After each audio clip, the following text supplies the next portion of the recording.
Advertising is a slow-pitched medium. It is not going to give you returns overnight. We are going to use advertisement as a key area of focus towards the customer needs and want and see exactly what does the customer look out from that product. The cost specification is also maintained. So with all those three coming together, your advertisement layout is going to be very, very effective.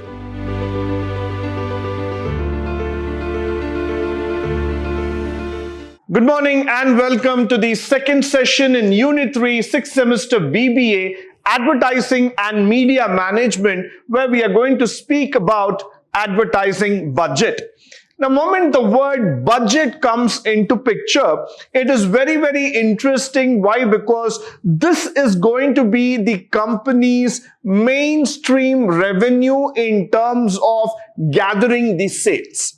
So when a company spends 1 rupee on budgeting in terms of doing the advertising altogether, it expects that I would be able to generate a revenue of at least 5 to 10 rupees. So advertising budget is a kind of investment that you make for the long term so that you are able to derive the revenue for many years to come. Now, if you look into the advertising budget, it is an estimate of companies' promotional expenditure over a certain period of time. Now, people might ask you this question, sir, I invest money today, should I keep doing it for lifetime?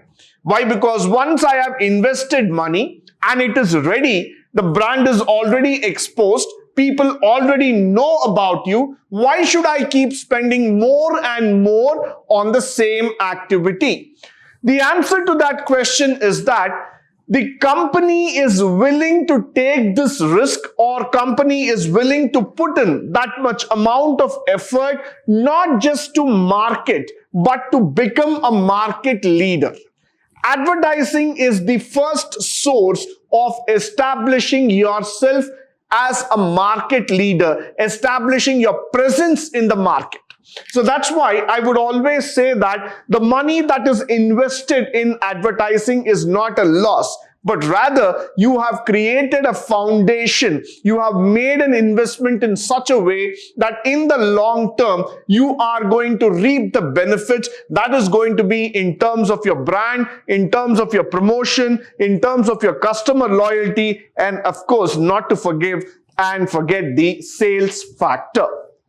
Now let's start advertising budget, try to get into a deep dive into it. The first thing is that this can be viewed as an investment of company's growth. That was what we were speaking about.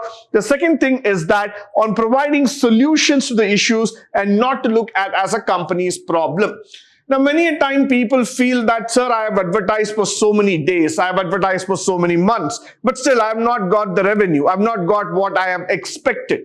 The answer is quite simple. Advertising is a slow-pitched medium. It is not going to give you returns overnight.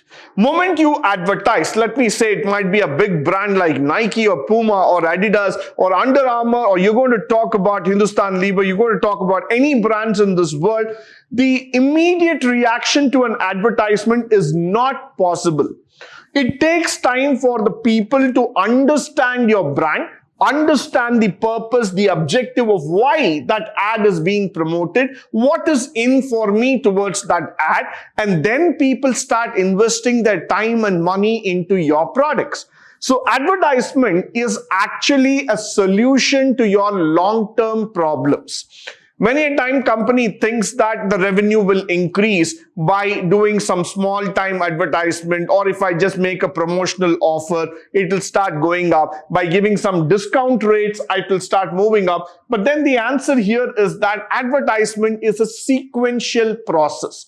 Slow and steady, but definitely it's going to turn around with very good results. So what we see here is that we are going to use advertisement as a key area of focus towards the customer needs and want and see exactly what does the customer look out from that product. So every time when you spend your money, your energy in terms of bringing in a good advertisement, sending in a strong message to the minds of the customer, automatically your product value is going up, your sales is going to go up, and you are going to become a market leader.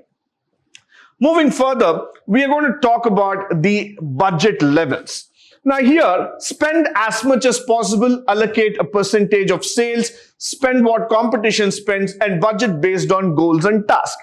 I'm going to divide this entire agenda into 4 halves. Now let's first start with this factor called as spend as much as possible. Now many companies ask this question, what is your advertisement budget? 1%, 2%, 3, 4, 5, or it's going to be 10% of your entire revenue. The answer to that is that stretch it as far as possible, but do not hurt yourself. Now that's the message I want to send it very clearly. Now, advertisement is mandatory. I'm not going to compromise on that, but that doesn't mean that you hurt the revenues of the company, you overshoot the budget, or you put the company into a weaker position altogether. What do I want to see here is that spend the budget in a generous manner. Try to go as much as possible where you are able to cover all the aspects, give the maximum coverage, give the maximum highlight so that your product gets completely onto the right way. Now let's take a very simple example of green tea, the Lipton green tea example. The Lipton green tea example is an advertisement where you would see that customers have to be targeted towards a very, very basic and a healthy habit called as taking of green tea. Now, many people feel that green tea is good, bad. They have their own judgments and opinion. But how do you convince a customer saying that green tea is good for your health? Apart from bringing a brand ambassador to the green tea, the most important factor is that you constantly remind them the usage value. So that's exactly where I would send that. When you put in your advertisement onto the screens, you need to see that you are spending quite an amount of time and money to reinstate the message, tell the people clearly what you are doing. Followed by allocate a percentage of the sales. Sales is the lifeline of any company. Please understand that tactic very, very clearly. Understand that basic clearly. Without sales, a company cannot survive at any point of time. Sales is the heartbeat of the company. So higher the sales, higher the revenue, yes, and then we are going to deduct from it and come to the net profit. I'm not going to get into the accounting part, but then the sales decides the revenue of the company, and from the revenue, you are going to decide your advertising budget, which means to say that over a period of time, if you're going to take, say, 5% of your sales revenue and put it to your advertising, now you need to understand that budget goes on properly in terms of a wholesome allocation. Now, you should not just put it because, okay, the sales is going up, so I will just go ahead on that. Now, that is not expected. The second thing is that spend what the competition needs. So you need to see that the competition is able to take your activity. Budget should be based on goals and tasks. Budget should not be based on something where you are just spending it because your competition is asking you to spend it. You are going to base the budget purely on the factor that there is some amount of goals and tasks. There is some need. There is some purpose. I need to solve that purpose. So that's why I'm spending this money for this particular advertising. Followed by which the advertisement layout. So advertisement layout is for the guidance of the printer in arranging the units of advertisement. So when you are going to lay out, when I'm going to say that you're going to put a diagram here, the layout is a visualizer that prepares a rough layout which is submitted to the client for the approval. Now, you're going to give out a basic ideology to the client saying that this is the advertisement layout. So inside that layout, you're going to draw, you're going to tell the client that this is what we are looking into. This is how we have arranged the version, the visual version of your ad, and this is how it's going to go out. Now, this is only a rough layout, a rough sketch I would like to tell, which you are going to present it to the client. Now, the client will look into it. He will start finding whether this is good, this is bad, can we take it forward? He will come back with a lot of corrections. He will tell you whether we can go ahead with this budget, we can go ahead with this layout, and then you start getting into the next step. Now let me come down to this factor called as functions. So assembling of different parts, opportunity for modification, and specification of cost. So let's first look into assembling of different parts. Now this is like a jigsaw puzzle moment you talk about in advertising layout. You got different pieces arranged on your entire table. You need to put the parts, you need to put the pieces together, that's so that you get a final drawing, final sketch on your table. Now, when I say assembling, it doesn't mean that, you're just going to put it accordingly as you think, but rather you need to assemble it in such a way that there is a sequence, there is a flow to that advertisement. Many times you see advertisements quite boring, quite repetitive, or probably you might see advertisements that do not make any sense. The reason here is that they've not been assembled, they've not been modified, they've not been looked into a micro level detail of what exactly needs to go. They just try to focus on the product, they reiterate the name 100 times, they probably come out with the tagline 1,000 times, and they just want people to buy the product. But the real advertisement is not that. The real advertisement is about assembling it point by point, making the opportunity available at each and every level, trying to connect it together, see where all you can put that modification, and you see that the cost specification is also maintained. So with all those three coming together, your advertisement layout is going to be very, very effective. Now, the next thing is principles of designs and layout. The first thing is balance.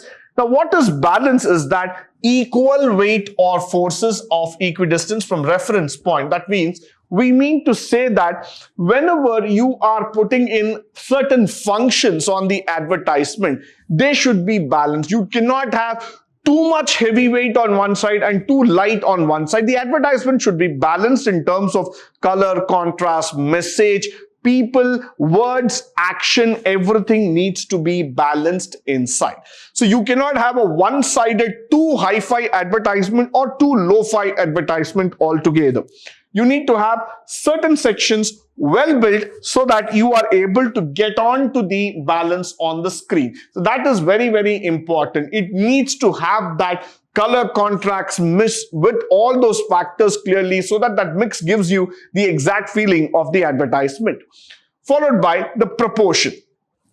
To what extent are you putting the space among the elements of pleasing the optical effect? Now, when you put an ad on a newspaper, the most interesting thing is that people just throw away that paper.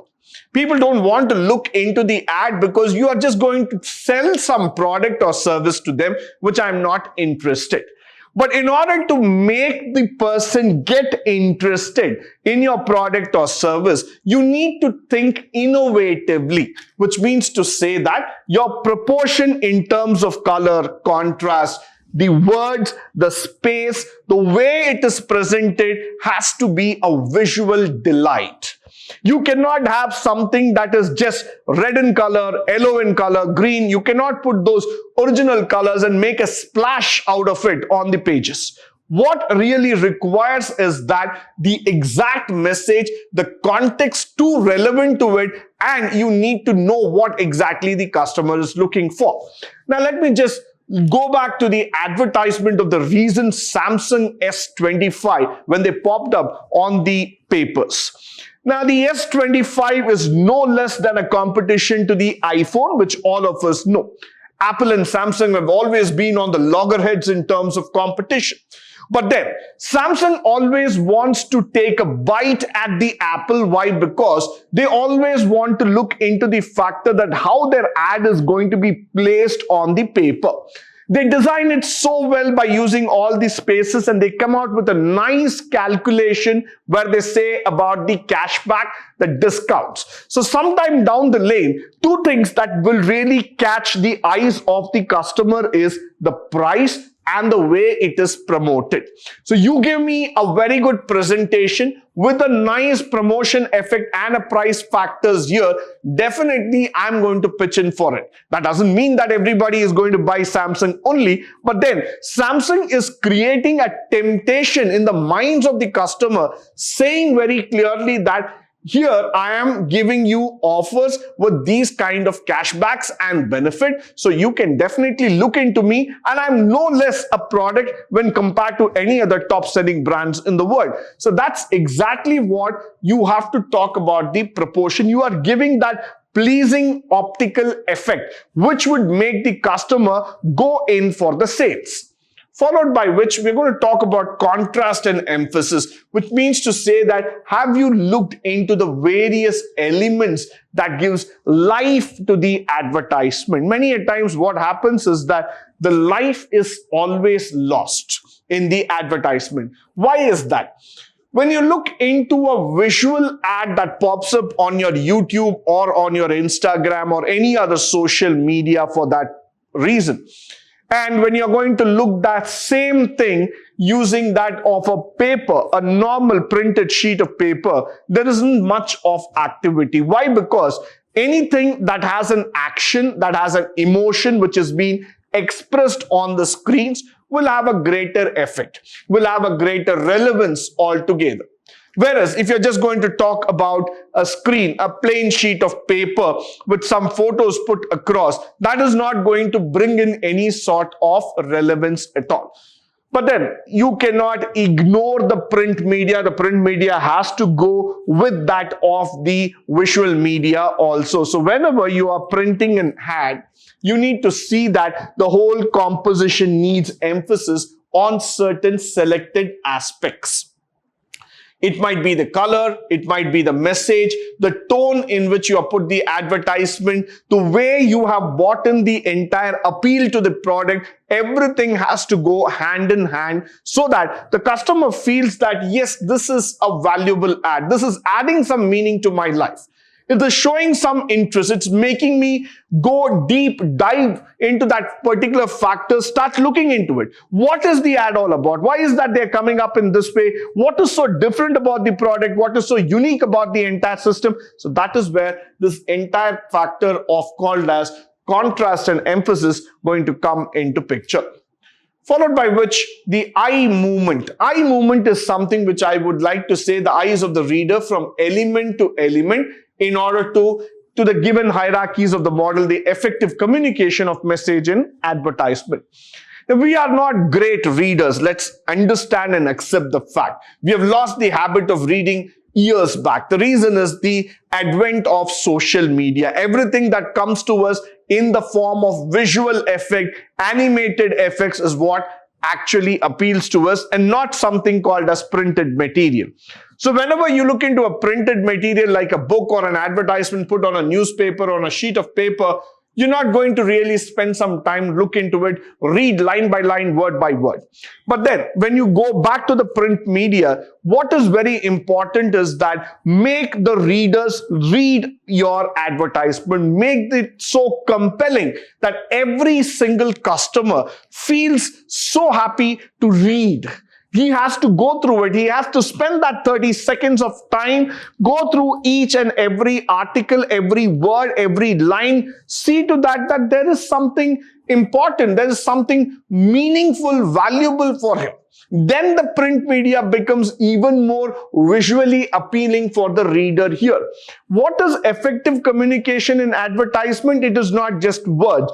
It is about the right words that are put for the right kind of product. You cannot overshoot or you cannot try to make things look like a Superman altogether, but then you have to make the words choice in such a way that the words are soothing to the eyes as well as to the mind. So that's exactly where the principles of the design and layout with the eye movement comes into picture. Now with this, we also go to the unity and harmony where each and every element should be considered as a separate for balance altogether. When I say that word unity and harmony, I'm trying to tell you very, very clearly the factor that how things gel together. It has to be a uniform spread. And when you see, for example, let me just bring out the example of a buffet here. Whenever you go for a buffet spread, you start with the starters and then it ends to the desserts altogether. But the way how the buffet is arranged, sequentially, everything so uniformly kept for the consumer and so neatly labeled so that you can make a choice of the kind of food that you eat. Similarly, the harmony and the unity of each and every element that goes through your ad has to be so well spread that people get completely excited. They feel, yes, I'm going in for it. And that's exactly what we are looking into it in terms of the unity and harmony here. With this, I come to the end of today's presentation. I hope and believe that all the facts and figures that we have spoken through this particular presentation would be of a great value to you both in theory as well as in the practical walk of life. In the upcoming sessions, we would be talking about the consumer sales. We would be talking about the trade promotions of advertisement. But until then, stay tuned, stay blessed, and stay enlightened forever. Thank you once again for joining me today on this wonderful session.